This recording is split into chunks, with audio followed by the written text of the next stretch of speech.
I'll make a start a little bit early. My name's Jeremy, and I'm leading these sessions, Monday night sessions this month. This is our fourth. So I think some of you have been to these before, quite a few of you. So as you know, the purpose of these sessions is to introduce some Buddhist ideas and practices. And as I've said before, the Buddha encouraged people to challenge his ideas. So you're welcome to disagree with them, and we'll have a question and answer session at the end. So feel free as I'm talking, if there's things that I say that you have questions about or don't agree with, then feel free to raise them. I think this material is it stands up well under scrutiny. So the Buddha encouraged people to challenge his ideas like you would if you were buying gold in the ancient Indian marketplace. So apparently in those days before buying gold, people would beat it and scratch it and rub it before they were convinced that it was authentic. So he said should do the same with his ideas, and probably, I guess, all ideas, particularly spiritual practices and ideas. So test them thoroughly before accepting them. So you're invited to do that, you're encouraged to do that. And just accepting ideas without testing them thoroughly is regarded as somewhat dangerous, because you can, after you've accepted an idea down the track, you might find that it's not actually standing up under scrutiny, or a practice that might be having an effect on you that you didn't plan for.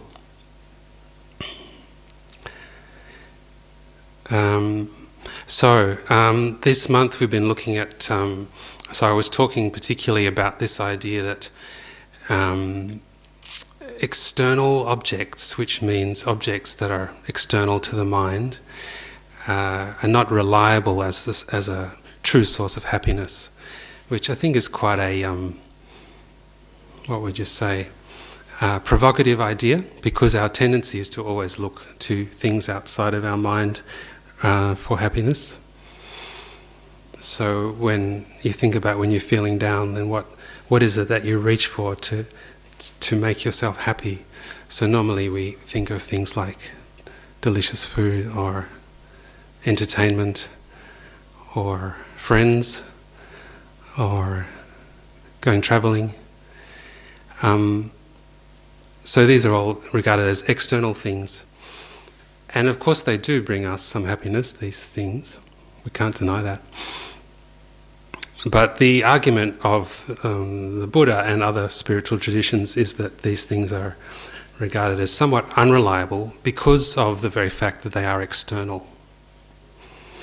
And the proof given for this is the fact that you can find that when you sometimes reach for these external things, they don't bring you the happiness or comfort that you were seeking from them. And so the spiritual traditions like Buddhism are saying that we need to look within our mind for the true source of happiness. So these are, I think they're quite maybe confronting ideas, but something to think about. And we'll talk more about that further.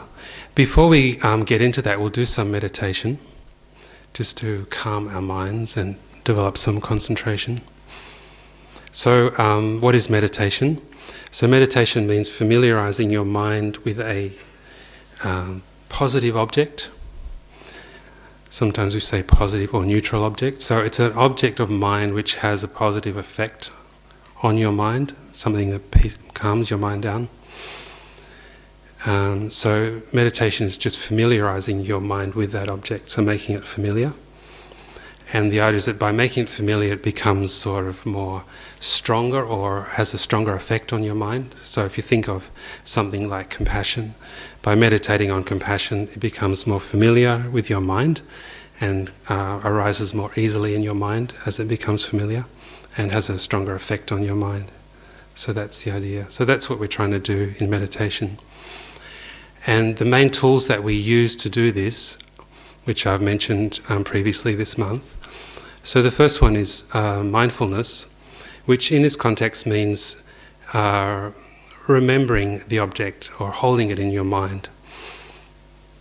So mindfulness is a faculty of mind which you're using to hold the object that you've chosen to meditate on. So for example, compassion, or it can be a neutral object like the breath. So mindfulness is remembering that, holding it in the mind, because there's a tendency for the mind to wander off and think about other things. So mindfulness is holding it there. And then introspection is the other main tool that we use, and that is the tool or faculty which observes the mind and checks what it's doing. So this is just looking at the mind and seeing what it's up to. And then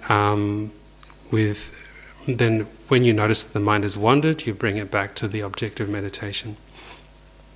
And then the third one is called application, which means when something like something disturbing arises in your mind, so it could be just the wandering mind, or it could be some kind of aggression, or some kind of attachment, or any emotion or a state of mind which is disturbing your mind, then you use application to overcome that, to challenge that.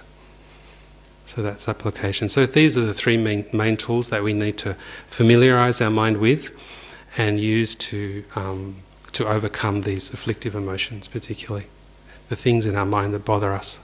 So we need these three tools to overcome them. So these are regarded, often they're called as our three best friends when it comes to training the mind. And the reason they're regarded as the three best friends is because if we use them, we can keep our mind in a peaceful state, and we can use them to protect our mind from disturbing emotions that arise up. So when we master them, then we're able to keep our mind in a state that is peaceful, and we can sort of maintain control over what our mind is doing. So we're sort of in the driver's seat as opposed to the mind controlling us. We're sort of in control. So when we're in control of our mind, then we're in control of our experience, how we experience our life. And we have control over our life. So we're not sitting on a roller coaster. So that's the idea. So we'll do some meditation, and I'll remind you of those three as we go through. So there's two types of meditation. One is called concentration meditation, where you're just focusing your mind single-pointedly on one thing. So it can be a neutral thing like the breath. And then the other type of meditation is called analytical meditation, where you're analysing a particular idea or topic. So you choose the idea and you focus your mind, and usually it's like a set of reasons that you would go through, or ideas. And they lead to a conclusion. And we'll do an analytical meditation in a minute on compassion. And so the conclusion of the analysis is the mind of compassion. So then you focus on that conclusion with using concentration. So they're the two main tools.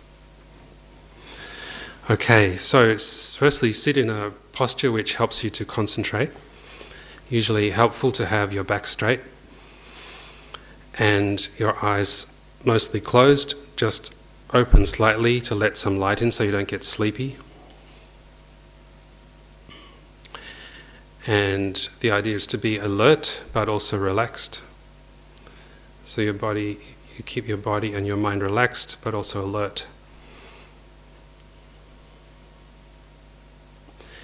And then bring your attention to your body, just observe how it's feeling, and relax all the parts of your body, your limbs, torso, back.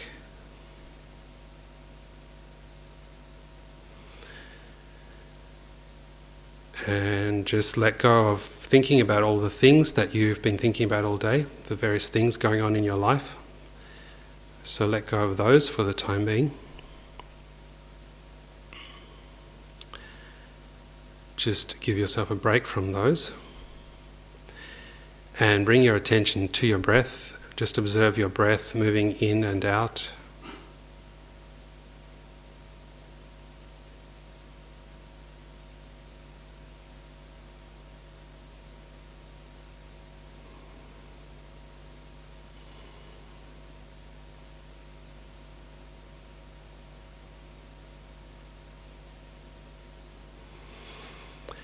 It's helpful to focus particularly on the point just under the tip of your nose, on the sensation of the breath moving in and out past that point.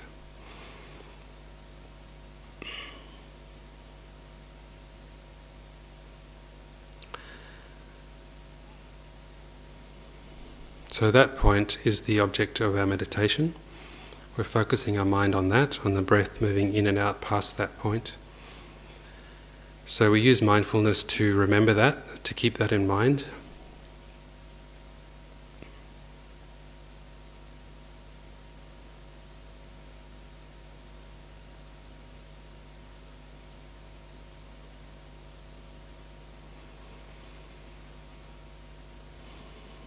And then alertness is also active. It's checking to see if your mind has wandered off or whether it's remaining on the object of meditation.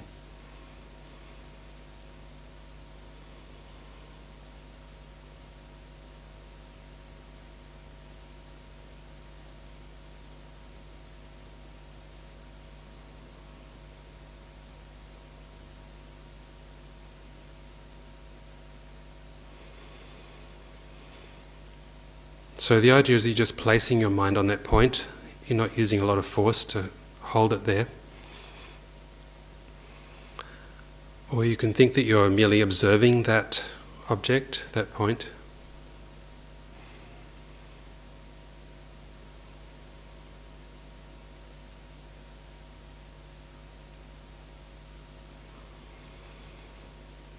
And some people find it helpful to count their breaths, to keep track. So breathing in and out would be one breath. So you can try that, just counting silently to yourself.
So if you find your mind wanders off, you just return it to that point.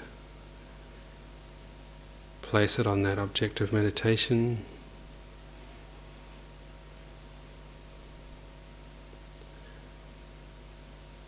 Use mindfulness to keep it in mind.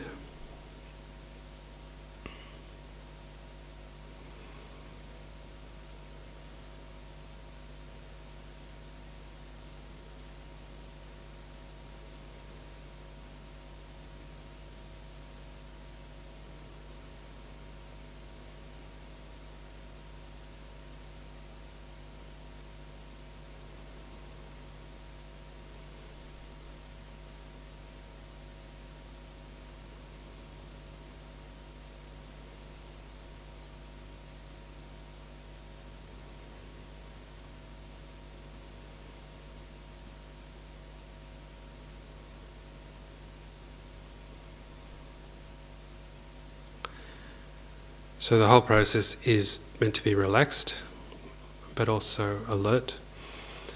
And it can be helpful to think of your mind as being very vast, like the sky, spacious, but also focused on that point.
So now that we've developed some degree of concentration by doing this practice, we can use that concentration to do an analytical meditation.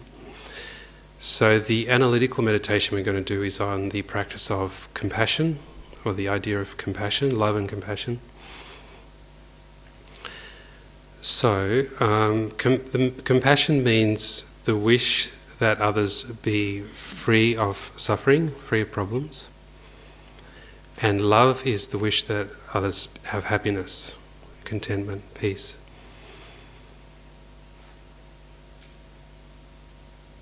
So in order to generate these attitudes or feelings of love and compassion, we need to create the causes in our mind.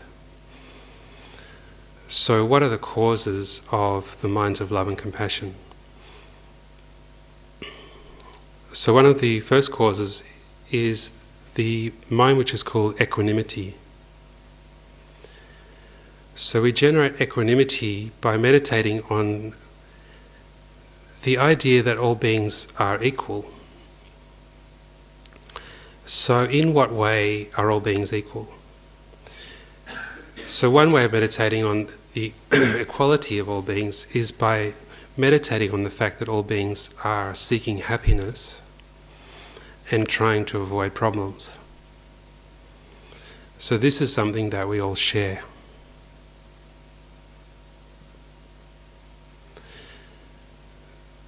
So we use analytical meditation to focus on an idea like this, thinking in the same way as I am seeking happiness and trying to avoid problems, all the other beings around me are also doing the same.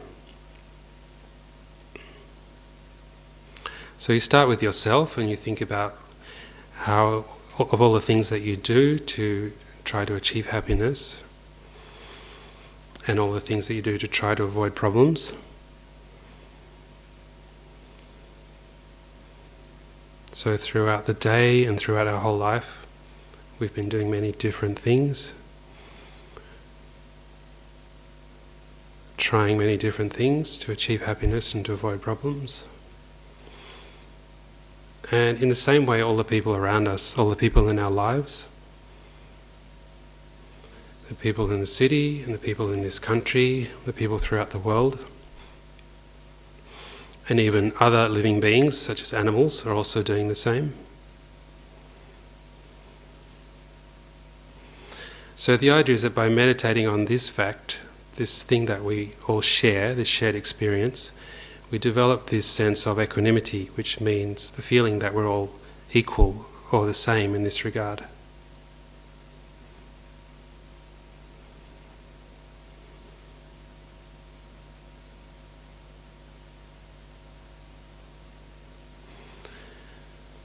So then you just focus your mind on that feeling of equanimity, feeling that I and others are the same in this basic experience of wanting to seek happiness, trying to seek happiness and trying to avoid suffering.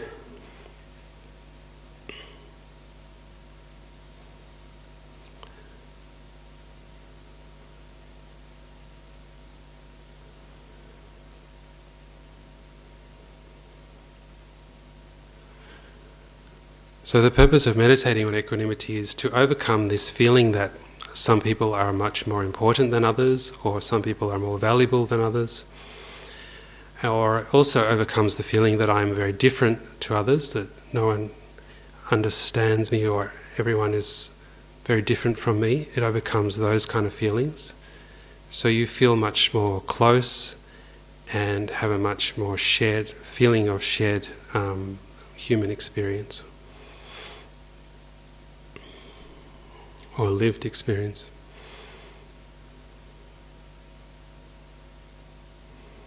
So you develop a sort of sense of affinity with others through meditating on this.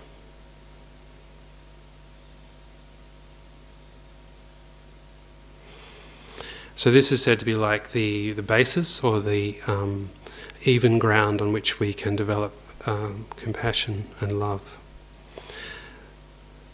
So then we develop compassion by meditating on the fact that even though I have been putting so much time and effort into trying to achieve happiness, still I'm experiencing various problems. So you think of the various problems you're experiencing, such as emotional problems or work problems, relationship problems, health problems, etc. So in the same way as I'm experiencing these various types of problems, all other beings are experiencing various types of problems as well.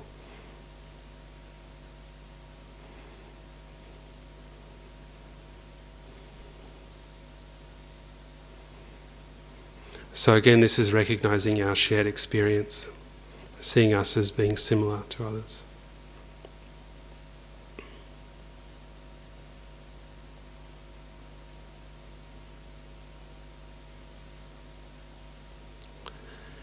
And then the mind of compassion is the wish that all beings be free from suffering, free from all of these problems. And the mind of love is the wish that all beings experience the happiness that they're seeking. So experience peace and contentment and joy.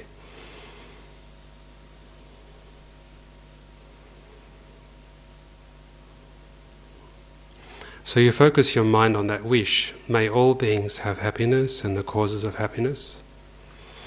May all beings be free from suffering and the causes of suffering.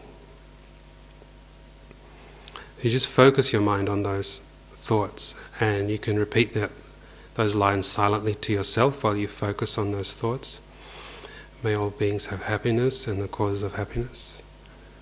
May all beings be free from suffering and the causes of suffering.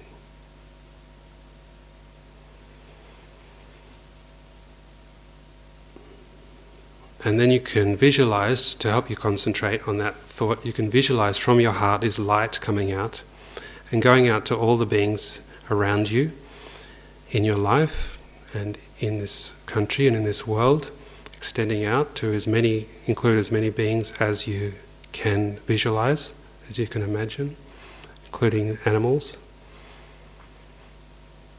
And you feel that this light is pervading their mind and body and bringing them the happiness and peace that they're seeking, and relieving all of their various problems, health problems, emotional problems, etc. So they're completely removing all of those problems.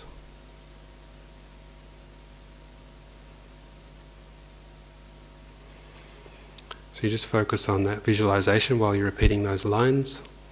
May all beings have happiness and the causes of happiness.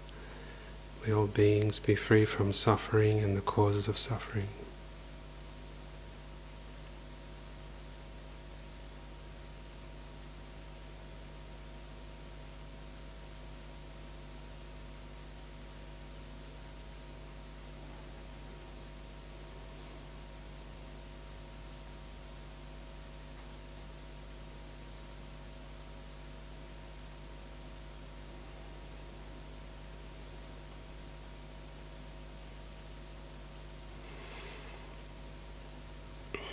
So in this meditation you're also using mindfulness and introspection.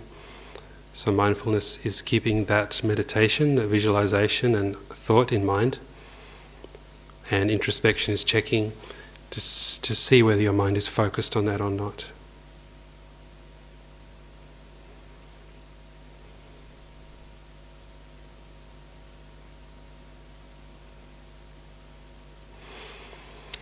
And then at the end of the meditation, you visualize that the light comes back into your heart.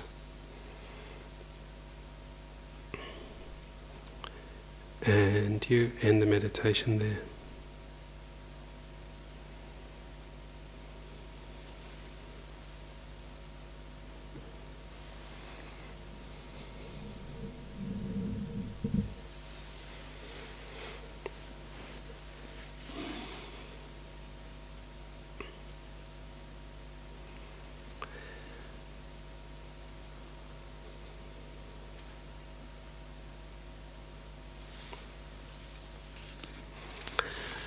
So that's a simple example of concentration and analytical meditation. And I think you see the idea there is that you meditate with analytical meditation. You meditate on a series of ideas, and you come to a conclusion, and then you focus your mind on that conclusion. So in this example, the conclusion is the attitude or mind of compassion and love. So how did you go with that? Any comments or questions or complaints? I had one complaint about that meditation, which I think is a fair one. It's one person said, don't you think it's a bit presumptuous to have this light coming out of your heart and relieving all beings of their suffering and bringing them happiness? Doesn't that seem a bit egotistical, maybe? So that's a fair comment. So I think, in spiritual practice, I think pride is something we always have to be very careful about, because I think it's definitely a problem with that. Well, everybody has problems with pride, I think, but spiritual practitioners do too. Particularly if you start having some success with your practice, and you're finding, not that I have, but apparently that people, when they develop some abilities, their pride becomes a problem.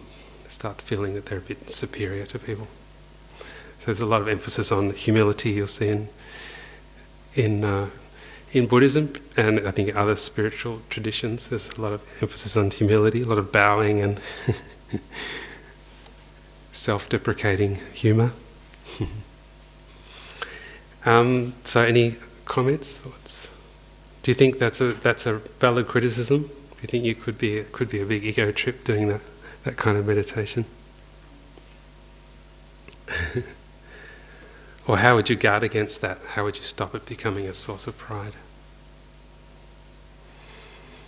So I think that the practice of equanimity is also designed to do that, to see that, focus on the fact that I am the same as everybody else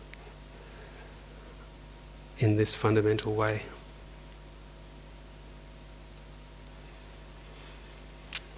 And can you see how equanimity serves as a sort of foundation for that, to overcome that attitude where I think normally we tend to sort of label everyone in our life in various categories of good and bad, neutral. And then when we analyse those categories, we find that they're normally based on how those people are making us feel. They're not really very objective. So the people who make us feel good, we label nice and friend, and the people who upset us, we label unpleasant.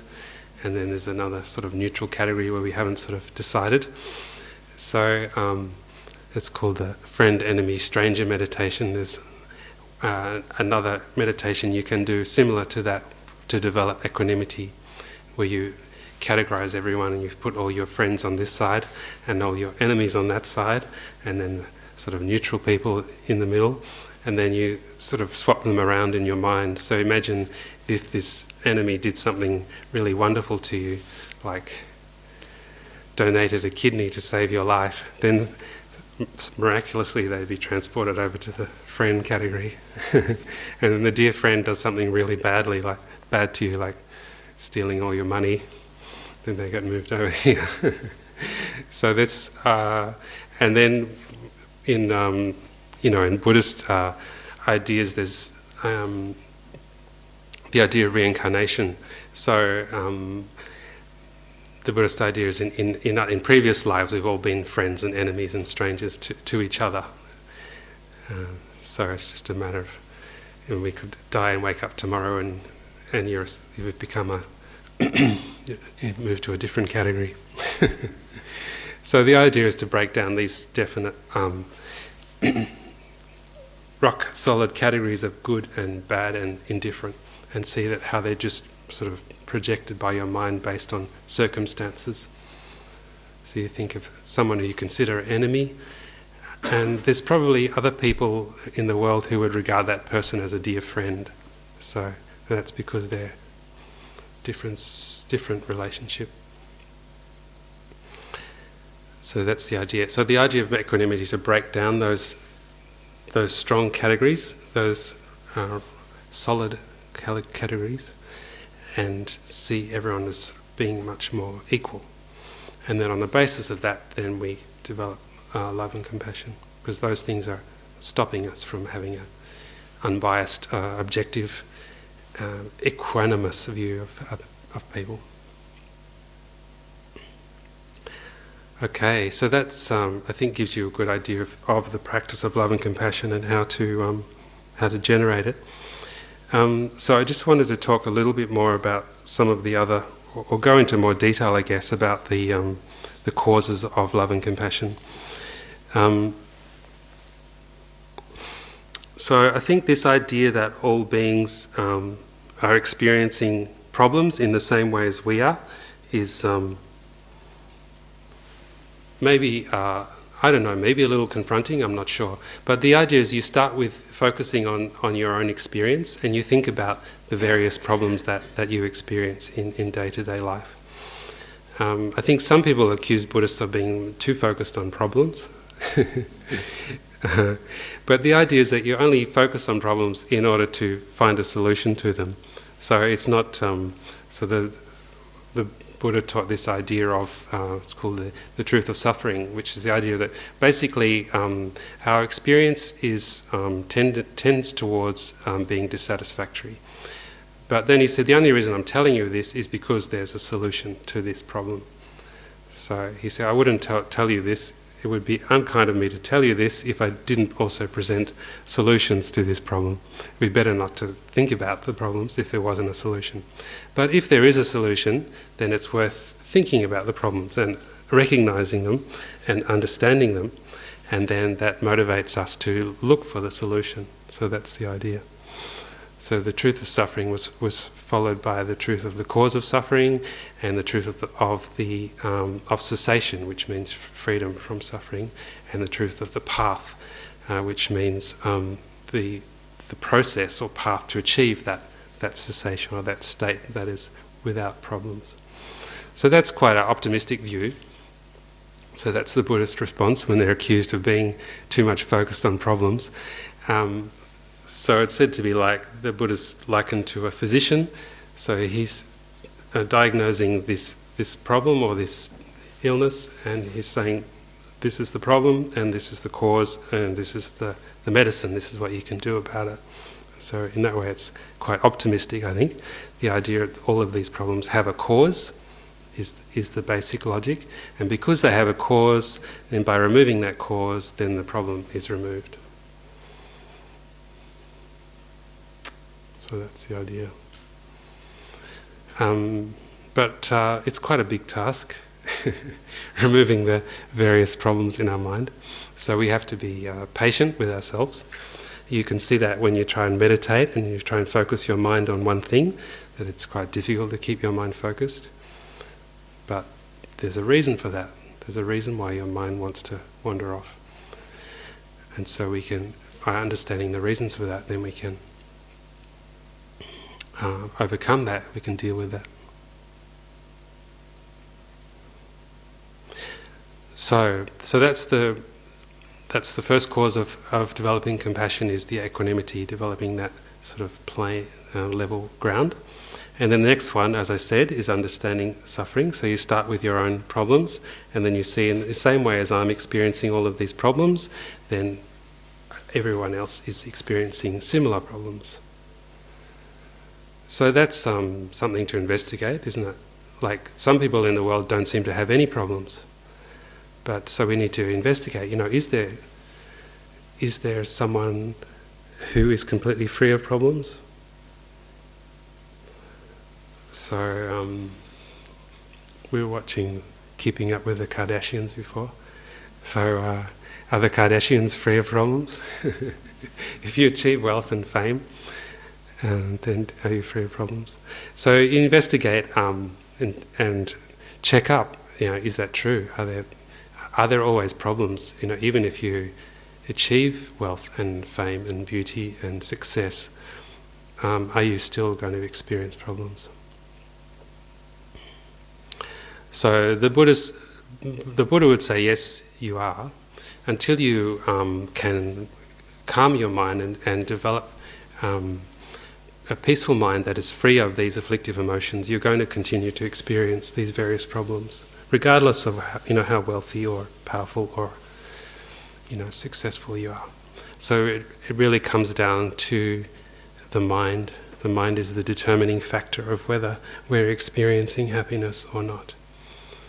So if your mind is really upset, it doesn't matter how nice people are to you, or whether they give you gifts, or whether you eat your favourite food.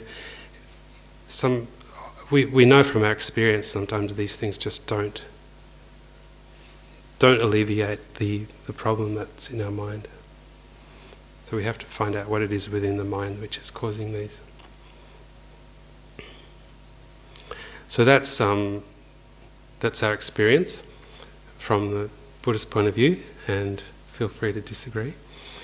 So then by meditating on this fact, firstly starting with your own experience of experiencing all these various problems and trying all these various things to solve the problems, and still not achieving the sort of perfect peace and joyous mind that you want.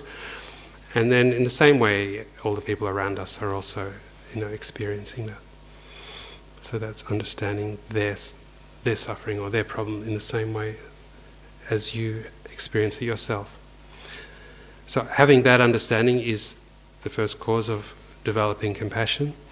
And then the next one is understanding others' kindness, which I was talking about last week. So in what way are others kind? So we think firstly of the people who have helped us. So the people in our life who've helped us, like people like our parents, for example, who have, looked after us when we were young, and provided us with meals for the first, 15 or 20 years of our life, and shelter, etc. So you can meditate on that kind of kindness, things that people have done for you. Then the other people in your life, your friends and your family, etc. So that's what you'd call intentional kindness. And then unintentional kindness, so the people that you benefit from. So for example, the people who produce your food, you can meditate on people like that, the benefit that you receive, by people who are doing things like that, producing food. So you might not think of that as kindness, but they are benefiting you. If they didn't do that, then you wouldn't receive that. You'd have to go and grow your own food. And so that's another way of thinking about kindness. Maybe kindness is not the right word there. Something like benefit or beneficial. And that also, reminds you of the fact that we're sort of interconnected. We're all sort of like cogs in this, society which produces things like food to feed us, and clothing, and education, housing, etc. So we're relying on others for all these things. So that's like unintentional kindness. And then also you can think about how even the people who are not kind to you, then they may be kind to others. And then there's this idea that kindness is said to be like the true nature of living beings, sentient beings. So I think that's also maybe a bit of a challenging idea, but it's based on the idea that like when our mind is feeling kind and compassionate, then it's in its happiest state. Or the other way around is when your mind is happy, peaceful and calm, then you tend toward love and compassion. So it's the idea is like it's a true nature, and also the idea that the mind of or the opposite of love and compassion is like this self-centered attitude, which is focusing on just on the I and on the benefit of the I and excluding consideration for others. And so that's said to be based on a mistaken view that this one person is much more important than everyone else. So the simple logic is that if there's one person here and countless others out there, then which is more important? So obviously the countless others are regarded as more important. So focusing just on this one being at the exclusion of all others is, from a Buddhist point of view at least, is irrational and very biased and based on a mistaken view. So that's the idea that kindness is based on an understanding of reality.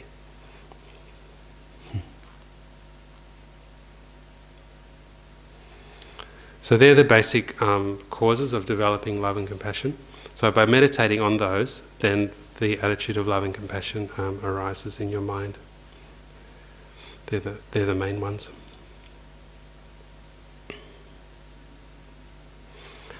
So, any thoughts about that? I've probably talked enough.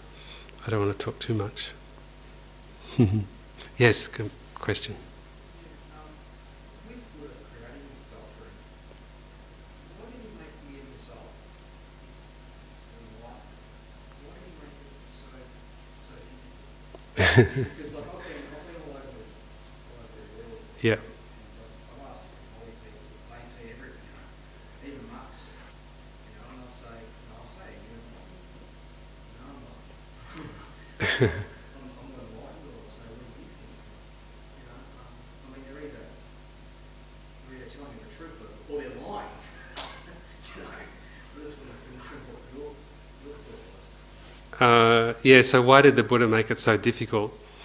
Well, I think the Buddha would say it's not actually me that's making it difficult.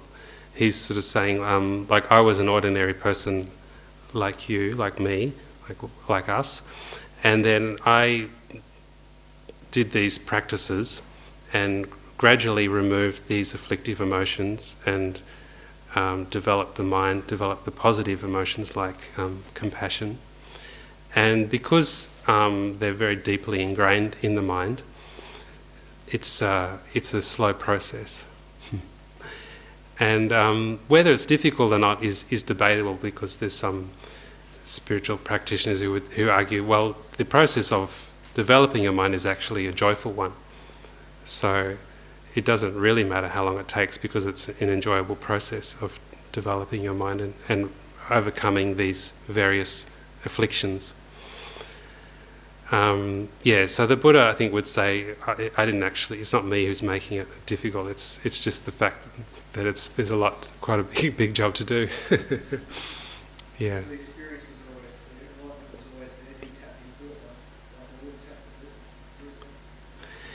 So the experience of enlightenment is described as, well, the state of enlightenment, basically one that's removed all of the problems in your mind, and one that's developed all of the good qualities. Yeah, so it's basically that. Got rid of the problems and developed the good qualities. So, yeah. And, the idea is that the mind has this sort of almost infinite potential, so you can develop it.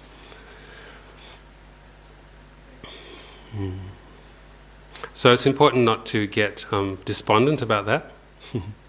I think that's often a problem with spiritual practitioners, is that the job looks so big that they feel despondent.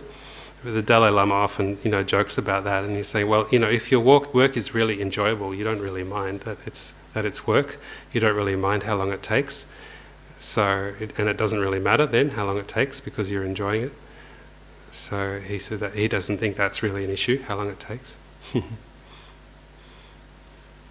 But I've got Buddhist friends, say, oh, I should have become Christian. You just have to accept Jesus, and that's it. But there's probably Christians who would disagree with that. It's not as simple as that.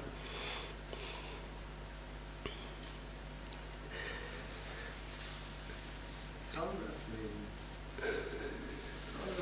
the karma idea link with the afflicting emotions? So, as I understand it, we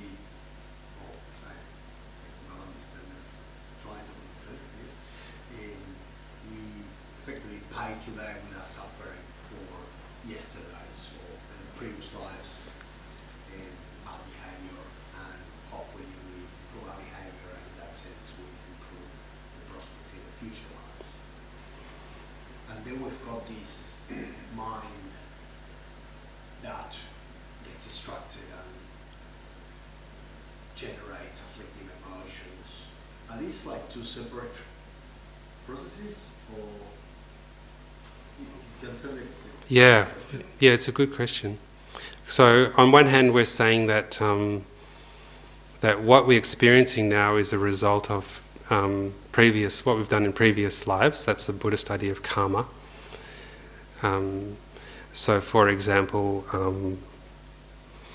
if you have a healthy body, for example, it's said to be a karmic result of helping others, to be healthy and saving lives of animals, etc., things like that. So that's the idea of karma. And then on the other hand, we're saying by doing a practice like meditation, that you can have the effect of calming your mind, and by meditating on compassion, you can develop compassion. So there's sort of two different sets of cause and effect there. I think that's the idea.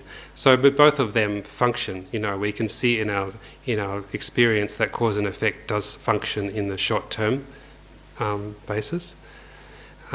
So when you boil water, it will turn into steam, and when you plant an apple seed, it'll grow into an apple tree. So cause and effect is working in the short term, but then also the Buddhist idea is that there's a long-term cause and effect, which is called karma, which is based on our previous actions. So both of those are happening, I think, is the idea. Yeah. So the fact that you were good and pious in the previous life might be helpful in the future one, but it won't necessarily solve the disquiet in the mind unless and until you reach enlightenment. So I think you'd say that you have to have both. So you could have practiced meditation in your previous life, and then when you try it in this life, it comes fairly easily to you. You feel it's sort of something familiar and maybe enjoyable. But then also you still have to put in effort now in this current life to experience, the benefits, sort of thing. Yeah. So I guess it's both. That's the idea. Yes, question at the back. Struggle with karma.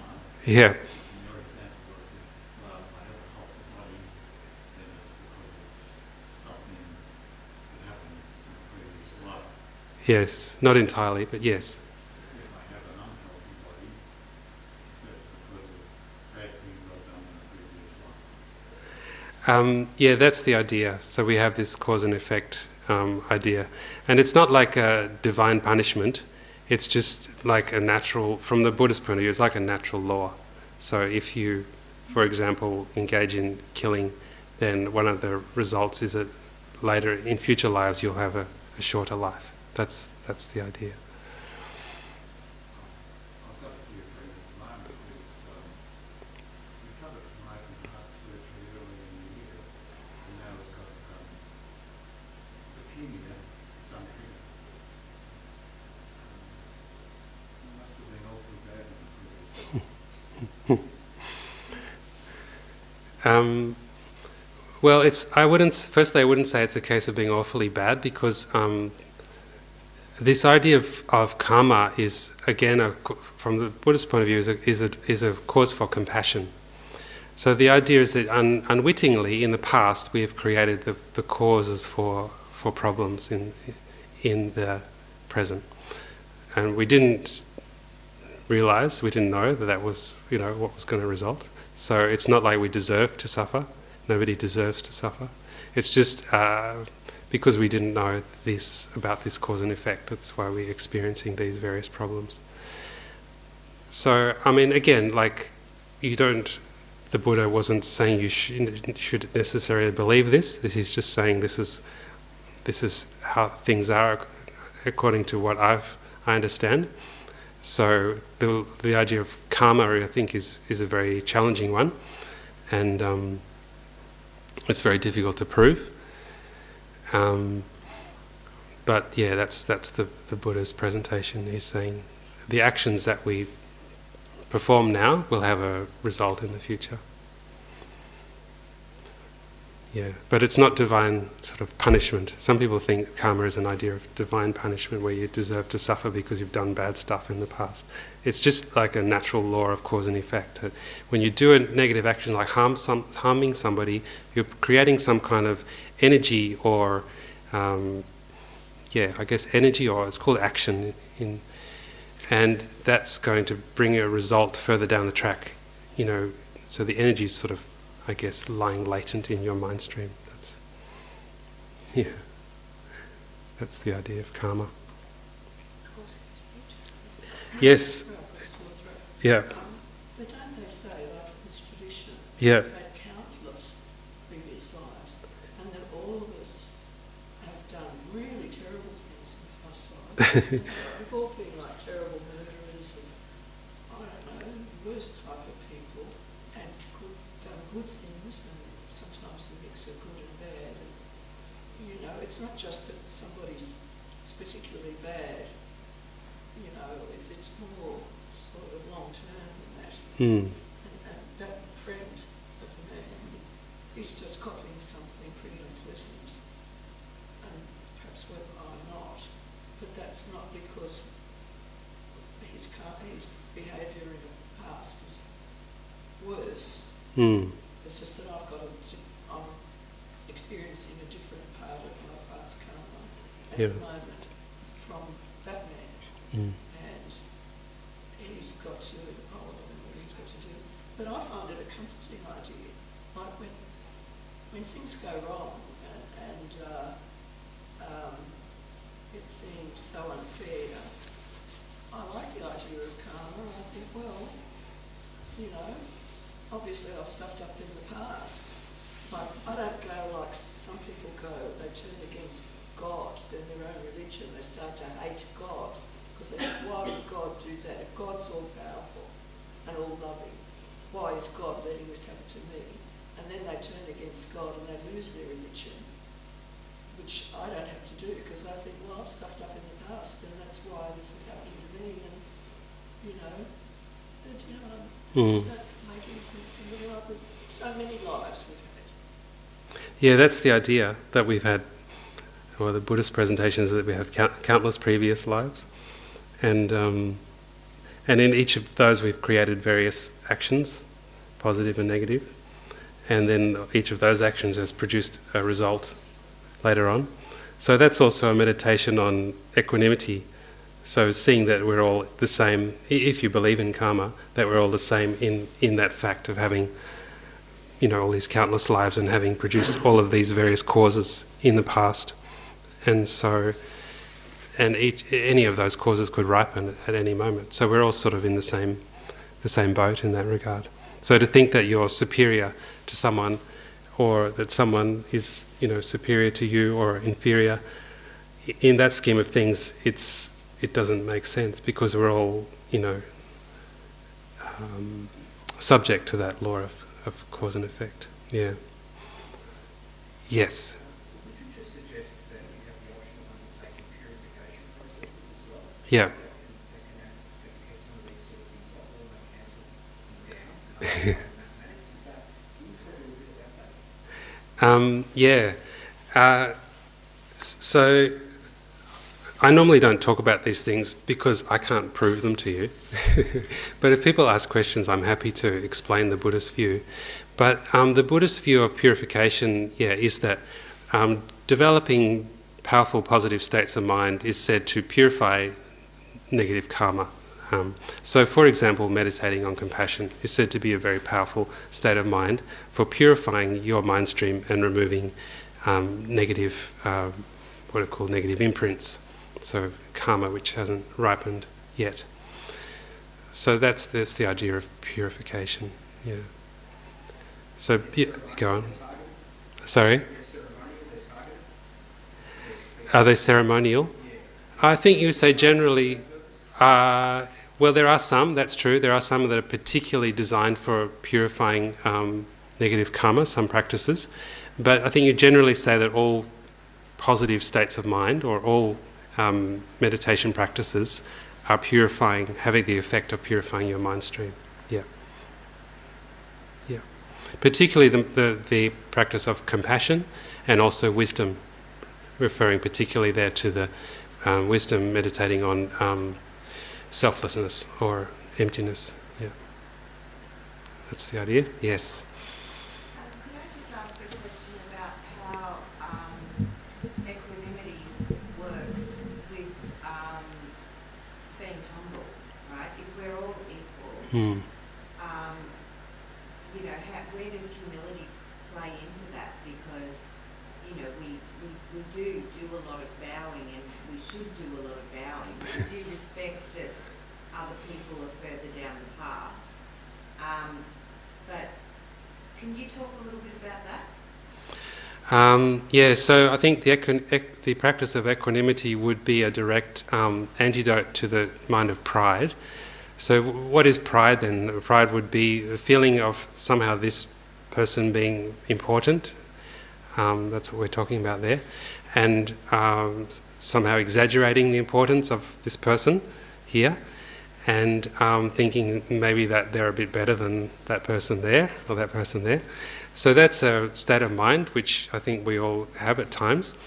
And it's said to be problematic because it develops, firstly it develops lack of respect for those people you regard as inferior, and also so creates problems in your relationships.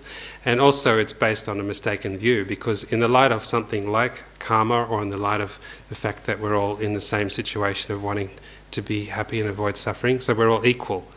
So on what basis are you saying that this person is more important than those? So it might be based on your current situation where you have a bit more money, or you have a slightly higher status position in an organisation, or more possessions, or so in the terms of impermanence, all that could change tomorrow. You could lose all that tomorrow. So there's no really good basis for regarding this person as more important than the others. So that's the idea, developing this sort of equal view of all beings, particularly us, what we call ordinary beings who are not enlightened. Yeah, that's the idea. Yes, go on. You started earlier on talking about happiness. Yep. And then I saw that you were things like love and suffering, and it's pretty hard to get. Yeah. Yep. And I just wondered what is the definition of happiness? Yeah, that's a good question. That comes up a lot in these sessions. I normally use a general definition, as it's sort of like it's a state of mind which is, I guess you'd say, peaceful or undisturbed. But I guess that can come in many different forms. So it could be a feeling of joy, a feeling of contentment, or a feeling of relaxation, or sort of spacious, sort of optimistic feeling. So it's not to get happiness from suffering necessarily. What do you mean by getting happiness from suffering?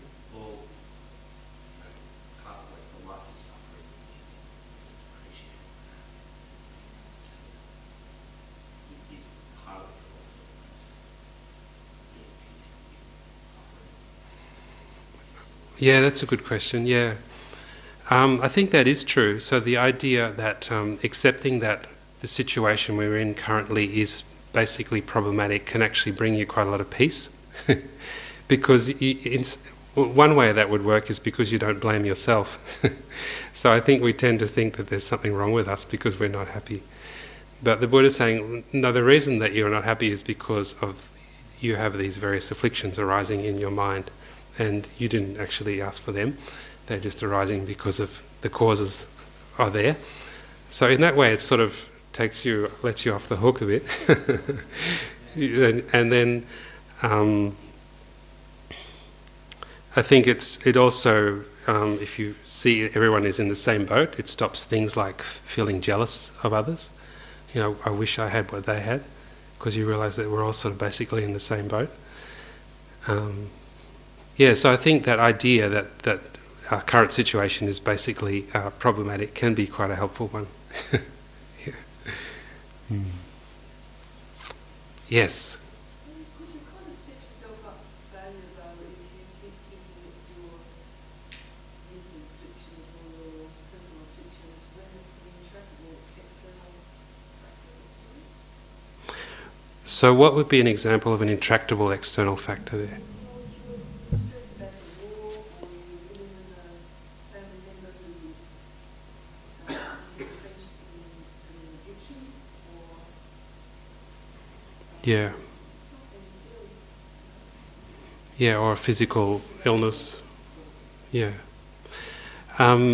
So like the Buddhist view, I think, is that the main determining factor which decides whether something is a problem or not is our mind. So you might disagree with that. But and some evidence to support that idea is that when you have a problem, like, for example, a war, and you see in the Ukraine, for example, everyone's experiencing that situation in different ways. And that's a lot to do with their mind, I think. So some people are completely devastated by the situation, completely overcome by fear. Other people sort of have this courage rising up and they want to fight back.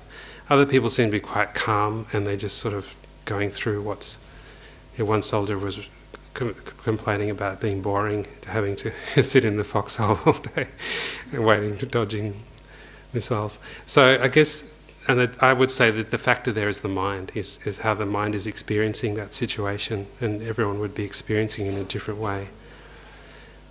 What weight do you give to the external factors? I mean, it's almost like there's too much emphasis on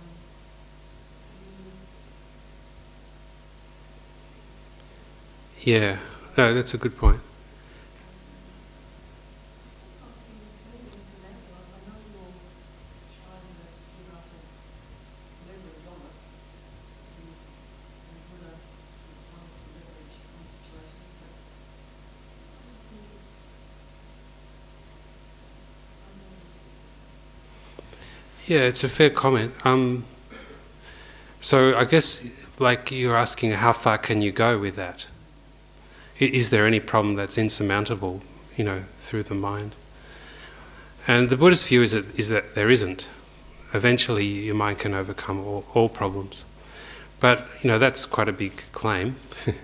But I think we have to test that through our own experience. And I think one idea behind that is that, there's a famous saying from a Buddhist saint, there's nothing whatsoever that does not become easier through acquaintance.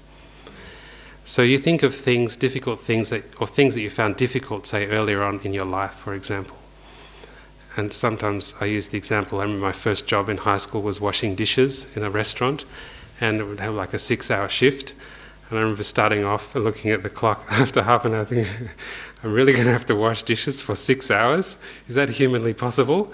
Surely I'm going to faint or die or something if I'm going to have to do this for 6 hours. And just... so that was completely huge for me then. But then as you get older and your mind sort of gets used to, things like work and doing unpleasant tasks for long periods of time, that things get easier, and you can work for 7-8 hours a day and it's just, normal. You don't even really... So that's the idea, that your mind can, through acquaintance, become comfortable with things through familiarity, through developing your strength of mind. And that's an important idea in the practice of patience. So, for example, someone insults you verbally, and initially you might find this is completely intolerable, but the idea is by getting used to that feeling, like thinking, well, maybe I could just remain calm and not get upset by these harsh words. And through familiarity, eventually you get used to this feeling, well, I can just hold my mind calm and steady, even though I'm being insulted, and develop that sort of strength of mind through familiarity. That's the idea. Yeah. Yeah, that's a good question, yeah. So often the example comes up of someone abusing you. Should you be patient with that? So one response to that is that there's nothing compassionate about letting someone harm you. So even out of compassion, you would stop that person from harming you. So it's not good for them, in other words. It's not good for you, so it's also compassionate to yourself. So you could engage in compassionate action which could be quite forceful in that regard, preventing someone from harming you. There's a famous story of the Buddha in one of his previous lives. Apparently he knew that this captain was going to kill 500 people, and there wasn't any way of stopping that. So he actually assassinated the captain. And that was said to be a positive action because he stopped the captain from accumulating vast amounts of negative karma and also all the people being killed. So that's... not after he was enlightened in one of his previous lives, when he was a bodhisattva. So that was said to be an act of compassion. That's quite a dangerous idea because it can lead to things like holy wars, for example. So we have to be very careful. I certainly wouldn't do that. But apparently, these advanced practitioners can have the wisdom to do things like that. So, yeah, that's the idea. Mm. Yes? I had a question. Was you talking about compassion and what's your point of view on giving compassion to yourself? Right, good question. So in the same way as all other beings are deserving of compassion because they're experiencing various problems, so the same as with this person, this I here, so we're the same. So we can develop compassion based on compassion for yourself. So you can start off by thinking, well, this person has been trying to be happy, has tried all these different things, but is still experiencing various problems. And then, so this person deserves to be free of those problems. They deserve to be happy, this person.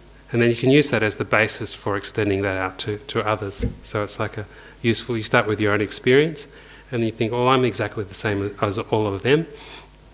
The same way as I deserve compassion, so do all of them. So we're a bit over time, so we're probably... Sorry, any last question?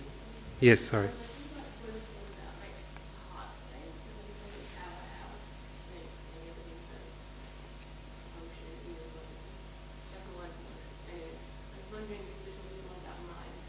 Yeah. Yeah, that's a good question, yeah. So I think the idea of the mind is a bit maybe cultural, I think, because, for example, in Tibetan culture, I think they normally regard the mind as being here. When you say your mind is here, we think of the mind as being up here. So the mind is sort of like, I think it would include the heart space that you're referring to, is what I'm thinking. So it includes emotion as well as intellect. Well, I think one big distinction is we're talking about a mind, a concept of mind that's quite different to the way we understand it. So that we're not talking about the brain. Yes, that's right. The brain and this mind are two very different things. Yes, that's right, yeah. In the Buddhist tradition and in other spiritual traditions, the mind and the brain are quite different things. So the brain is regarded as part of the body, an important part, which has a strong effect on the mind, but is not the mind in the Buddhist presentation, yeah. Mm.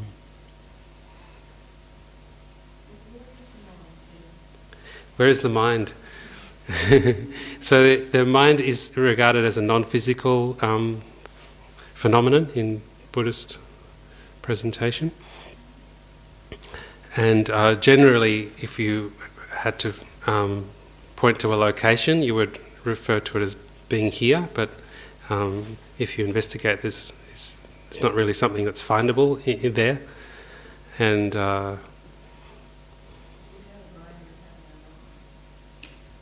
without a brain, we'd have no mind. Well, the Buddhists, I think, would disagree with that. You could have a mind without a brain.